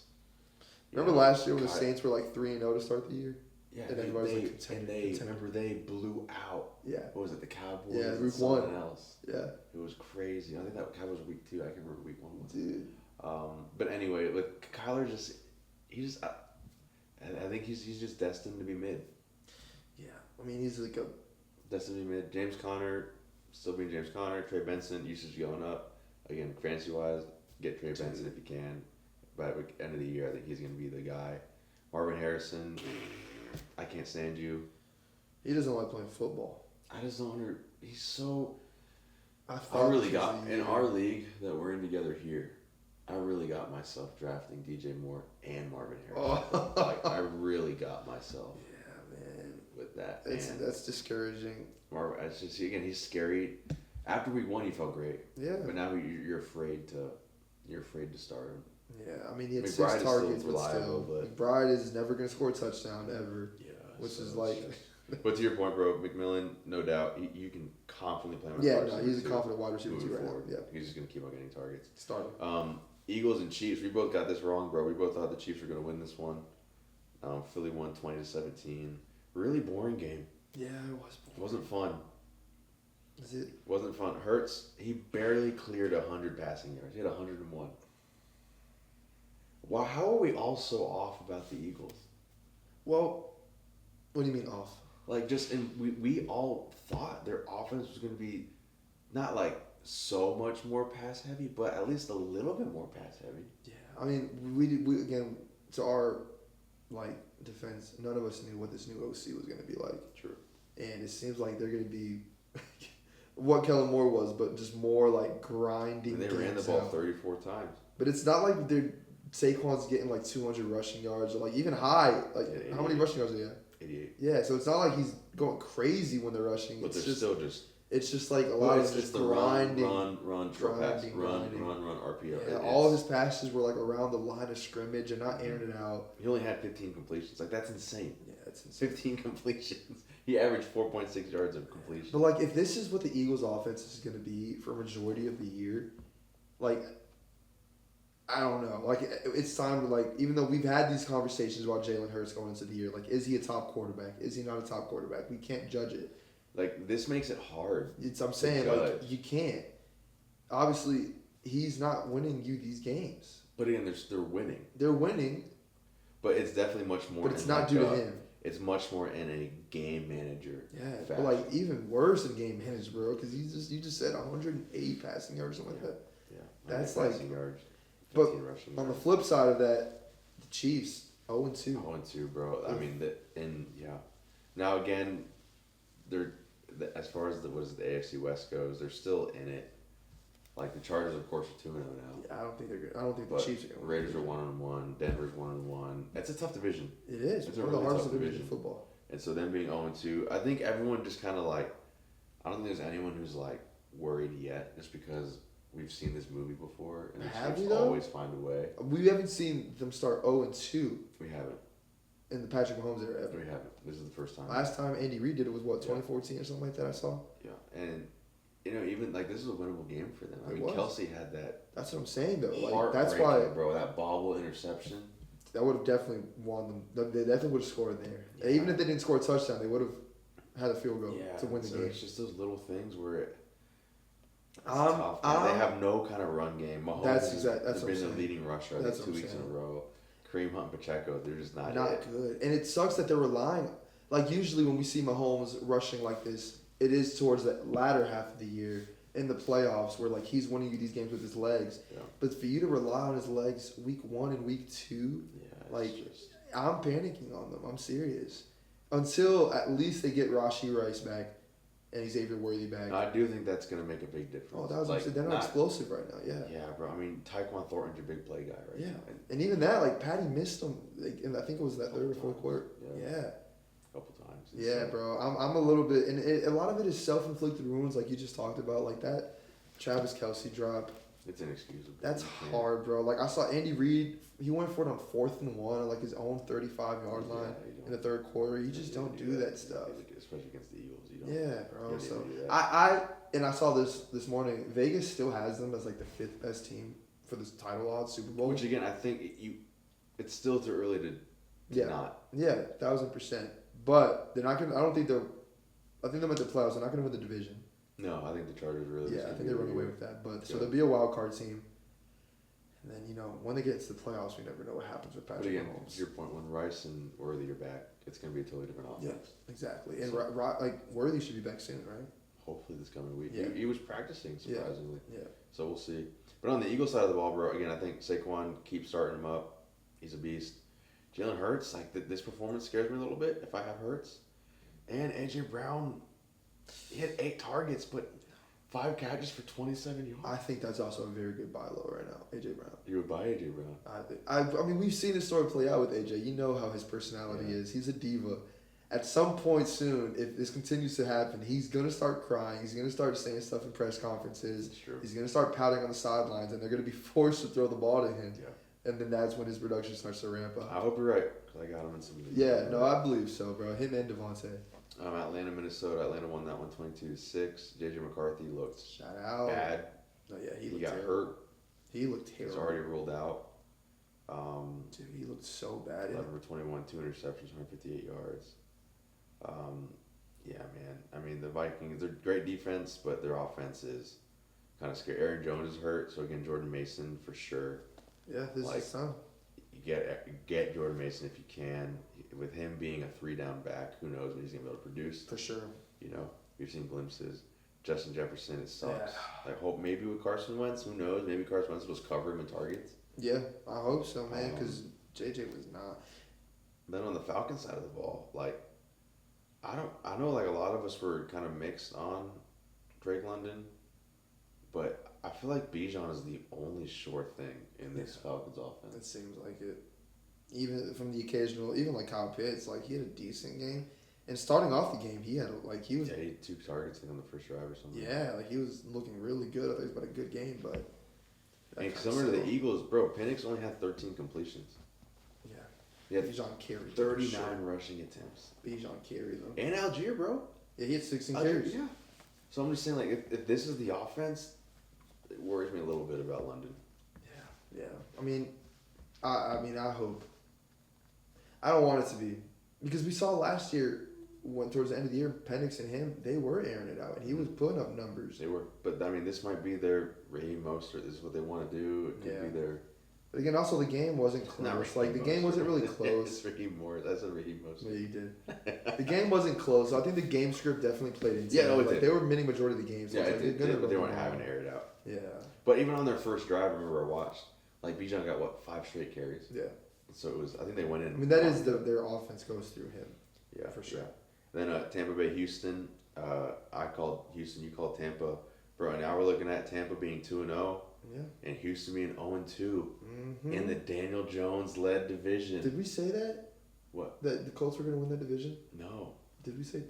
None of us did. We all were just, both of us in our summer prediction, the Texans are running away with this division. No, I don't think I did. Because it's the Titans, Justin. I'm pretty sure I remember vividly talking about that Colts roster being No, man. If anything, you said Jacksonville because of your love for ETN. But, frick. No, but that was a fun game, man. After that first couple drives, great especially game. the first drive for Nico and CJ, that touchdown grab that CJ or Nico had. Yeah. Oh my gosh, that was beautiful. And again, still a little worrisome about Nico fantasy wise. Yeah, he fell down right after that. I thought he was in for a big day after that first drive. And he had 9 targets, which is awesome. No one is even close target wise on the team. So it was 352, 1 touchdown. But Nico, CJ is just, I don't know, man. I know a lot of it's offensive line. It out, man. But they're 0-2, and that's just, again, I'm not worried about Nico, but It's just not, it's just hard to. It is. And Baker played great, man. I mean, that game-winning drive was Baker, beautiful. baby. He could have. I don't know if you watched it, but he misfired on an Amike throw. To where I wouldn't even say misfired. He did misfire because it was a catchable ball though. No, but he placed it poorly. That's still a catchable ball. Amike ran that. Yeah, it was beautiful. It was wide open. But I'm saying if Baker would have led him and placed it. Yeah, but still catchable ball. Catchable for sure, but I'm saying misfire because that could have been a Malik would have 60-yard tutty right there. Malik would have caught that. He would have, but if Baker would have placed it better, and I know it was a little tough. You're running, you're stopping, you're throwing. He was on the run. But if he would have placed that thing, bro. But again, like to that point, Igbuka. Oh, dog. What am I saying? Yeah, bro, what's up with that? He's great, bro. 4 catches, 29 yards. Tutty again. The touchdown saved him. But still 7 targets. You gotta love that. Yeah. Evans with 11. He has yet to give us a touchdown. But I'm confident it's coming. He's had 2 10-point weeks in a row. He's gonna boom when he does. Yeah. So again, he's being a solid wide receiver 3 right now. Yeah, he's gonna boom. But he'll boom. Bucky had a really good game out of the backfield. Bucky did. 6 catches, 50 yards. I remember Rashad White stole that touchdown from him. Yeah. Like, why do they even do that? You're on the 1. It's almost like Rashad got them to that point. If that drive, Rashad was breaking off for 10-yard runs every. No, bro, but Bucky had that 30-yard catch where he broke ankles. And... I don't remember exactly which one it was, but I know Rashad he had 10 rushes for 65 yards. Like he did. You're averaging 6 point something yards a carry. He played good. Nah, bro, the Bucks are they're no joke. They're running away with that division. They're playing really well. They're definitely gonna win the South. Yeah, I mean the Falcons are 1-1, Bucks 2-0. Saints 0-2. No, but the Bucks beating the Falcons last week really sets them up. For sure. But with the Texans, I'm a little worried about Houston. Yeah. Especially with the Colts thing going on. You should be. It's pretty much every game, right? And then Chargers and Vegas. Chargers Raiders. Bro, we called that. We knew that was going to happen. Yeah, but so sad, man. He threw 3 picks. Just didn't look great. First play of the game, he threw a pick. Yeah, that was rough. Gino looked terrible. 24 completions for 180 yards. Yeah, and again, bro, the Chargers are like... I think they're doing what we thought the Eagles were going to do. You know what I mean? Like, they are really actually a lot more balanced, if anything, leaning more. On the pass. So on their game sheet last night, they threw the ball 27 times and ran the ball 26 times. Yeah. I don't think anyone really thought this was going to be the way their offense was going to look, man. And it's not like when their running isn't efficient, though. No, it's not. It's not like the Eagles where they're getting a lot of yards per carry. They're averaging 3 yards a carry. Yeah, it's not looking great. And so now back to my rookie running back thing. Yeah, Morion. People were getting him in the 3rd round in some leagues. Yeah, because he's got all the talent to be a really good running back, but you're only getting 8 carries. Him and Najee both got 8 carries. Yeah, and so it's just it hurts. He only had 1. He had 2 targets. He's kind of in not even start territory now. He's not. He's kind of moving his way out. And so either one of them get hurt. That's the only time I would feel confident starting them. But start Herbert. Now the receivers. I know Quentin Johnson had that 60-yard touchdown or something, but he had 7 targets, which is encouraging. Led the team. No, him and Keenan both 7. Yeah. But still 3 for 71 with that. I still would be a little nervous to play QJ. Yeah. But now Keenan, I feel really confident. I feel secure in Keenan. Yeah, I feel more secure in him than Ladd. I was about to say that same thing. Ladd only had 5 targets. Again, still great, 548, but Keenan 561 and a tutty. And we said it going into the year, 2 years ago, we're just 2 years away from Keenan's really big year with Jay Hurd. Yeah. They have that connection already, and he's a red zone threat. Man, so I think again he is someone a lot of people slept on just because of his age and how Chicago went, but he's playing great. He's great. Fire him up on all your rosters. Yeah, bro. And on the Vegas side, again, odds are Gino isn't even on your roster, so keep it that way. Yeah. I would tell you though, don't give up on Ashton. Again, he could be a buy low candidate because again, people got him most likely late 1st, early 2nd round. And the thing you want to know with him is again, the volume has been there. 2 games in a row, he's getting the bulk share of the carries, and he's getting decent target looks. Yeah. He had 4 targets last night. Again, he didn't have. It was a bad game. He had 7 or so points. But he being a rookie, it takes some. The thing that's encouraging that sets him apart from Hampton and Henderson and RJ, all the other guys, is he is the guy in Vegas, unquestioned. Mm-hmm. He's the guy, and I think as their offense continues to mature, he's going to become more and more and more and more and more of a focal point. And 1,000%. so, I still am a big believer in Ashton. I think you are too. Yeah, I wouldn't be worried at all. And bro, and shout out Jacobs, 12 targets. Damn, I literally just traded for him 2 hours ago. 12 targets, man. 6 or 68. Yeah, bro. And Brock to Brock. Brock has not really lived lived up hurt to last year. Yeah, he was a little hurt. Yeah, he was banged up. He was a decoy this week. But it's every game, right? That's all the games, bro. That's all the games. You want to go through next week now? Let's do it. We got to do our picks. Dude, this is starting to become my favorite part of the episode. Aside from the extra point. As we close, yeah, we got to go through our picks. And I want us to, we're only going to pick spread on just so it doesn't get confusing. Yeah. So, like, let's, for example. Let's pick 5 games to do the spread for. Like our favorite spreads. Yeah. And so we'll do it as we go. First game Thursday night, we got Miami at Buffalo. Wait, hold on. What are we doing right now? 5 of the games we're going to do spread. You're going to pick the 5 games? And we can do it together, but yeah, I think we do just the hardest ones. What do you mean the hardest ones? Like the hardest spreads to figure out. Let me look through these real quick. It's like I would say Colts and Indy do the spread. I would say Rams and Eagles do the spread. Oh, you just go through yours. Go whichever one you like, and I'll go through some of the ones I like. Spreads. That's right. So first game is Miami Buffalo at Buffalo Thursday night. I mean, we're both gonna say Bills win. The spread's at 11.5. Yeah. Yeah, I feel really good about that. I think both. It's just. I feel good. That's gonna be an easy dub for them. Yeah. And so it kind of stinks it's Thursday night. Sometimes Thursday night gets bad games. Oh, it's gonna be a very ugly game for the Dolphins. Yeah, they're gonna. This is the game where, like, after this game is where they really start to blow it up. I think McDaniels gets fired after week 3. I would hope so. I mean, that team looks terrible. Yeah, they do. They don't look good at all. They do.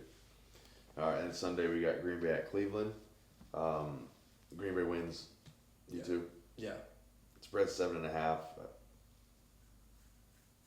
I guess let's just do spread for every game. Yeah, let's just do it. It's easier this way. Let's just not do outright winners. Let's just do our favorite. Let's just do spreads. So, like, for Green Bay and Cleveland, I'm taking Green Bay minus 7.5. No, let's do both. I like doing both. But that technically says who wins the game. Not always, though. In this case, it does. Yeah. It doesn't always. So we're both saying Green Bay wins, but spread wise, do you think they'll cover 7.5? Yeah. Right now it's at 8.5 too. It jumped up already. Yeah, we gotta trust it. We have to trust it. They'll cover. Yeah. We have to trust it. They're the best team in the NFC. Colts and Tennessee. At Tennessee, Indy is 3.5 point favorites. It could be a trap. It is a trap. I gotta keep going Colts. They're gonna cover and win. You think so? Yeah, just until Daniel Jones starts Daniel Jones and. Okay. I like Colts to win, but I think Titans cover. All right. Then we got QB2 Fest. We got the Bengals at Minnesota. Vikings are 2.5 point favorites. This game is a toss up. You really have no idea what I really don't know. I mean, I think the only reason why the Vikings are favorites is because they're at home. Yeah. Yeah. Yeah. I think Carson Wentz turns into 2017 Carson Wentz? Yeah, I mean, he's got the weapons where he could. He does. I like Vikings to win and cover -3. I'm going to go Bengals. That's a bad pick. I'm going to go Bengals win this one, but Vikings. Yeah, Bengals. No. Come on. Like Vikings win, Bengals cover. No, there's no way they cover. I'm going to go Vikings win, Bengals cover. All right, let's move on. All right, Pittsburgh, New England. Pittsburgh is 1.5 point favorite in New England. Wow. This is a tough one, man.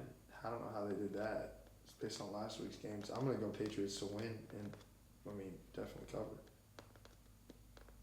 But, like, New England barely beating Miami is... It is.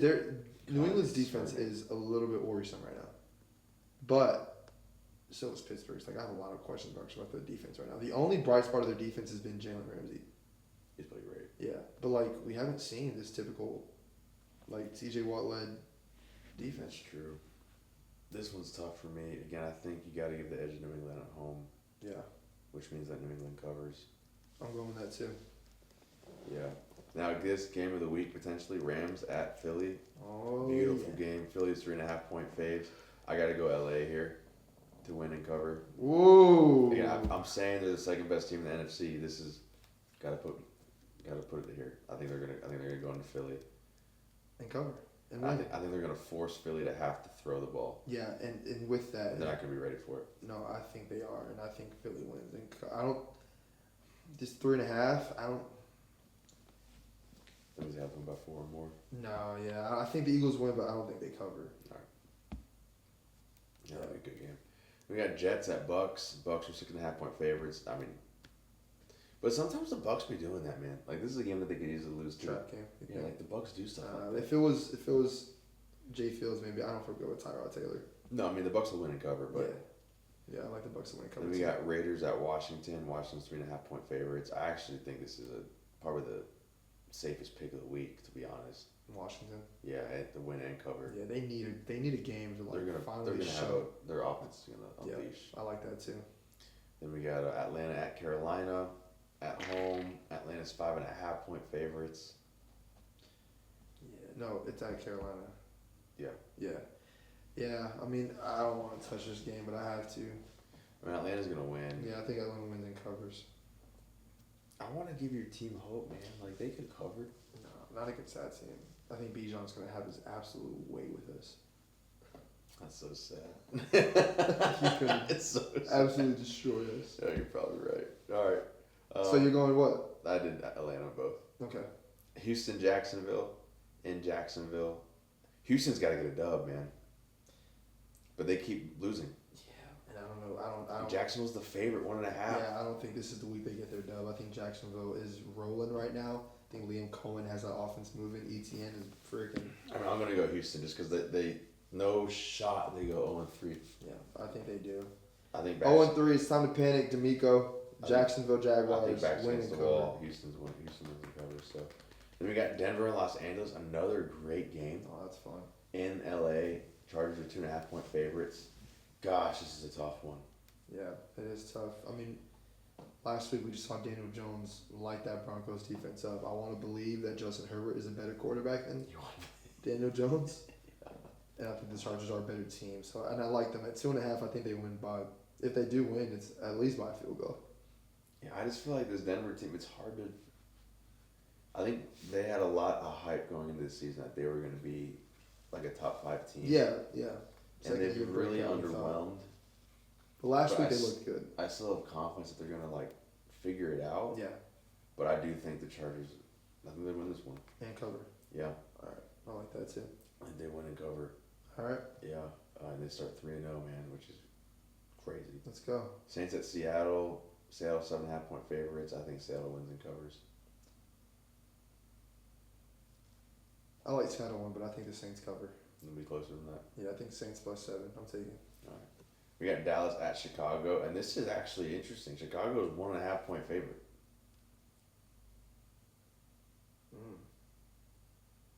Which Sunday 4:25 slate is interesting. Yeah, that is interesting. Do they know something we don't? That's what I'm like. Dude, that over-under's at 50 points. They're saying it's going to be a big, high-scoring game. It's the second highest. But Chicago's got to get a dub. They're at home against something, backs against the wall. I do think Caleb Williams is going to have a great day against Dallas. So take him. You know, like take him. He's gonna. I'm just saying. I think he's gonna have a great offensive day. So take him then. Gosh, bro, this game, I don't think anyone's gonna win. Take him. How are you not gonna pick against a team going against another NFC East team? Oh, because in my heart, of course, I want Dallas to I'm win. taking Dallas +1.5 to win. I mean, the odds are they're gonna win. Yeah, I'm taking Dallas. All right, let's go. We gotta move. Chicago's a favorite. Yeah, I'm gonna go. I'll pick against them. I'll go Chicago. I have to. All right. Chicago. Arizona at San Fran. San Fran's 1.5-point favorites. How is it only? Oh, because it's still Mac Jones. Yeah, it will still be Mac Jones, to my understanding. Yeah. Oof. Divisional matchup. That's a trap game right there, man. Yeah, this will be hard. That's a trap game, and I think I'm gonna go Cardinals. Really? Yeah, I think this is a trap game for the Niners. I'm gonna go San Fran. San Fran to win and cover. My boys, Casey at New York. Casey's 5.5 points. How are they 5.5 points? Like in this one, of course, I want to say New York because we got to get our dub. But Casey, same thing, backs against the wall. Like they. 0-2. What world? Imagine they start 0-3, and their third loss is against the Giants. Like there's just no. No, there's too much pride. They might score 60. But again, the way Casey has played, I don't see them blowing anybody out. I don't either. So But I still like them to win and cover. Yeah, no, I like them to win. I think Giants cover. I like that. Yeah, All right. Giants cover. But then Detroit at Baltimore, great game. Baltimore's 4.5 point favorites, which is a lot, but I think they'll cover. I think Baltimore wins and covers. I think. Yeah, I think they're gonna win this by like. I don't think 14 plus. I like Lions plus 4.5. That's the line, 4.5. I'm locking Lions in at 4.5. Yeah, I like Ravens alternate spread minus 13.5. They're crazy. They just had last week. They're feeling comfortable right now. That Lions team is rolling. I think Baltimore's gonna put them in their place. Is that every game? It's every game. All right, we're gonna keep track of this. Can you keep track? I'm gonna put like a little box right here, Clicker. something like I that. like it. Right now I'm 13 for 16. You're 12 for 16. Bro, incorporate the spreads. We're tied. I don't. Yeah, we gotta figure out how to do that. We'll figure it out. Scores, but no, we love you guys. It was just fun. This was fun. Drop who you think your favorite upset is this week. Who you taking? How's your team doing? What'd you say? This is Daniel Jones the truth. He is the truth. And so is Bryce Young. The truth is that he's not going to be in our team next year. We love y'all. See you guys. Peace. See you next week.